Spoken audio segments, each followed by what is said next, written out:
Hello बच्चों, स्वागत है आपका आपके अपने YouTube चैनल आशुतेंद्र बड़ौनिया में।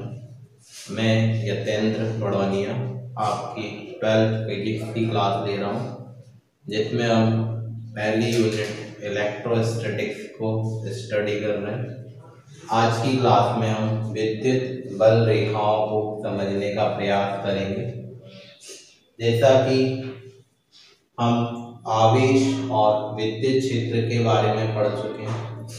मान लीजिए ये एक विद्युत क्षेत्र है E, और इस विद्युत क्षेत्र में यहाँ पर एक आवेश रखा हुआ है Q। हमने एक फॉर्मूला पढ़ा था, F इक्वल टू होता है QE। यदि आवेश को विद्युत क्षेत्र में रख दिया जाता है तो उस आवेश पर एक बल कार्य करने लगता है, और जब किसी भी वस्तु पर बल कार्य करता है तो वस्तु में विस्थापन देखने को मिलता है। तो यदि इस आवेश पर विद्युत क्षेत्र में रखा गया है और इस पर F बल कार्य कर रहा है, तो यह आवेश इस विद्युत क्षेत्र में गति करना प्रारंभ कर देगा। तो जिस दिशा में ये गति करेगा, जो ये पाथ पर गति करेगा, जिस पथ पर गति करेगा, उस पथ को ही हम बोलते हैं विद्युत क्षेत्र रेखाएं या विद्युत बल रेखाएं। तो इसकी हम डेफिनेशन लिख सकते हैं कि यदि किसी आवेश को विद्युत क्षेत्र में रखा जाए तो आवेश जिस पथ पर गति करता है उस पथ को ही हम विद्युत बल रेखाएं या विद्युत क्षेत्र रेखाएं कहते हैं। जैसे मान लीजिए धनावेश होता, धनावेश अकेला धनावेश है तो बल रेखाएं धनावेश से शुरू होती और एक सीधी रेखा में अनंत तक जाती। यदि ऋणावेश हो तो बल रेखाएं अनंत से शुरू होती हैं और एक सीधी रेखा में इस ऋणावेश तक आती हैं। जैसे यहाँ पर हम इसके पास में एक आवेश की गणना करते हैं Q, तो Q और Q में रिपल्सन होगा, तो ये आवेश दूर चला जाएगा और कहाँ जाएगा, अनंत तक जाएगा। इसी तरह अगर इसमें आवेश ने Q, तो वो अनंत से कहाँ आएगा, ऋणावेश की ओर आएगा। तो इसका मतलब हुआ धनावेश के लिए जो विद्युत बल रेखाएं होती हैं वो धनावेश से शुरू होकर एक सीधी रेखा में अनंत तक जाती हैं। ऋणावेश के लिए जो बल रेखाएं होती हैं वो अनंत से शुरू होती हैं और एक सीधी रेखा में उस ऋणावेश तक पहुंचती हैं। लेकिन अगर एक विद्युत द्विध्रुव हो जिसमें धनावेश भी होता है और ऋणावेश भी होता है, तो बल रेखाएं धनावेश से प्रारंभ होंगी और ऋणावेश पर जाकर समाप्त हो जाएंगी। इस तरह विद्युत बल रेखाएं एक वक्र का निर्माण करती हैं। तो विद्युत बल रेखाएं या तो सरल रेखीय हो सकती हैं या फिर वक्र के आकार की हो सकती हैं।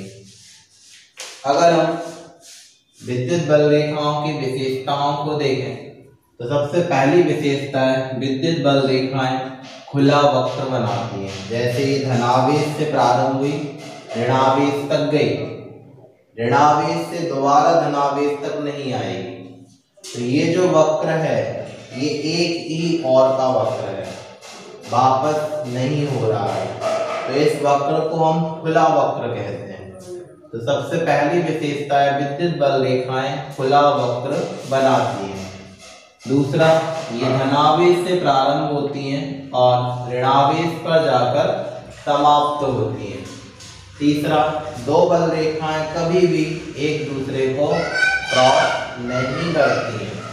जैसे मान लीजिए अगर दो बल रेखाएं और वो दोनों एक दूसरे को क्रॉस करते हैं, तो यहाँ पर अगर हम इस बिंदु को देखें तो हम इस बिंदु पर दो स्पर्श रेखाएं बना सकते हैं, और विद्युत बल रेखा पर खींची गई स्पर्श रेखा हमें विद्युत क्षेत्र की दिशा बताती है।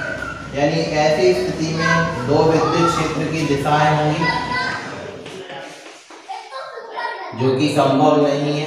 एक ही बिंदु पर विद्युत क्षेत्र की दिशा हमेशा एक ही हो सकती है, दो दिशाओं में विद्युत क्षेत्र होना संभव नहीं होता है। इसका सीधा अर्थ निकला, विद्युत बल रेखाएं एक दूसरे को प्रतिच्छेद नहीं करती हैं।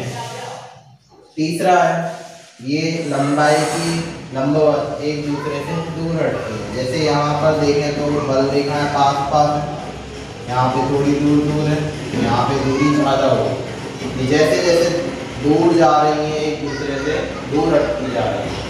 इसका अर्थ ये हुआ कि इस बल रेखा पर भी विद्युत क्षेत्र में विद्युत आवेश गति कर रहा है, इस वाली बल रेखा पर भी विद्युत क्षेत्र में विद्युत आवेश गति कर रहा है और दो आवेश एक दूसरे को प्रतिकर्षित कर रहे हैं, यानी कि यहाँ पर प्रतिकर्षण बल कार्य कर रहा है।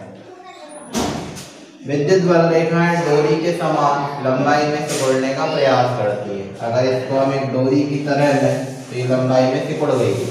इसका मतलब ये होगी यहाँ पे धनावेश गति करता हुआ जा रहा था, जो कि ऋणावेश की ओर आकर्षित हो गया। इसका अर्थ ये निकला कि जो विपरीत आवेश होते हैं वो एक दूसरे को आकर्षित करते हैं। जब बल रेखाएं पास पास होती हैं तो विद्युत क्षेत्र प्रबल होता है, और जहाँ बल रेखाएं दूर दूर होती हैं वहाँ विद्युत क्षेत्र दुर्बल होता है। जैसे यहाँ पर देखें तो बल रेखाएं पास पास है, यानी यहाँ पर विद्युत क्षेत्र प्रबल होगा, शक्तिशाली होगा। यहाँ पर बल रेखाएं दूर दूर है तो यहाँ पर विद्युत क्षेत्र कमजोर होगा, दुर्बल होगा। और भी हम विशेषताएं ले सकते हैं, जैसे जो बल रेखाएं हैं अगर वो एक समान विद्युत क्षेत्र में खींची गई है तो परस्पर समांतर होती हैं और एक दूसरे से समदूरस्थ होती हैं, यानी इनके बीच की जो दूरी है वो समान रहती है। लेकिन अगर इन्हीं बल रेखाओं को असमान क्षेत्र में खींचा जाए तो एक दूसरे के समांतर तो होती हैं, यानी समांतर तो हैं लेकिन समदूरस्थ नहीं होती हैं। कहीं इनके बीच की दूरी ज़्यादा हो जाती है, कहीं इनके बीच की दूरी कम हो जाती है। तो इस तरह आज की क्लास में हमने विद्युत बल रेखाएं क्या होती हैं और उनकी क्या विशेषताएं हैं इसको समझा। धन्यवाद।